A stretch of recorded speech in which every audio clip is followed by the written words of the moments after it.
தவறு செய்யும் பிள்ளையை தண்டிக்காதது அன்பா இல்லை ஆபத்தா? ஒரு பெரிய பழத்தோட்டம். ஒரு சிறுவன் மரத்தில் ஏறி ஆப்பிள் பழங்களை திருடிக் கொண்டிருக்கிறான். திடீரென தோட்டக்காரர் வருவதை பார்த்து பயந்து கீழே குதித்து ஓட முயல்கிறான். ஆனால் தோட்டக்காரர் அவனை பிடித்து விடுகிறார். தோட்டக்காரர் கோபமாக, "ஏன் திருடினாய்? உன் அப்பாவை இப்போதே கூப்பிடு" என்கிறார்.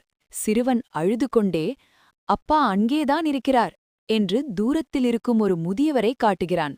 தோட்டக்காரர் அந்த முதியவரிடம் சென்று, "உன் மகன் என் தோட்டத்தில் பழம் திருடுகிறான், அவனுக்கு புத்தி சொல்ல மாட்டாயா?" என்று கத்துகிறார். ஆனால் அந்த முதியவர் காது கேட்காதவர் போலவும் பேச முடியாதவர் போலவும் சைகை செய்கிறார். தோட்டக்காரர் பாவம் என்று நினைத்து அவர்களை விட்டுவிடுகிறார். அவர்கள் இருவரும் தோட்டத்தை விட்டு வெளியே வந்ததும் அந்த முதியவர் சாதாரணமாக பேசுகிறார். "நல்ல வேளை, தப்பித்தோம்." சிறுவன் கேட்கிறான், "அப்பா, ஏன் ஊமை போல நடித்தீர்கள்?" அப்பா சிரிக்கிறார். "நான் நடித்தால்தான் நீ தப்பிக்க முடியும்" என்றார். சிறுவன் சொல்கிறான், "இல்லை அப்பா, நான் திருடியது தவறு என்று நீங்கள் அடித்திருந்தால் நான் திருந்தியிருப்பேன். இப்போது நான் திருடுவதிலிருந்து எப்படி தப்பிப்பது என்றுதான் கற்றுக்கொண்டேன்." கதையின் நீதி: தவறுகளை தட்டிக் கேட்காத அன்பு ஒருவனை தவறான பாதைக்கே அழைத்துச் செல்லும்.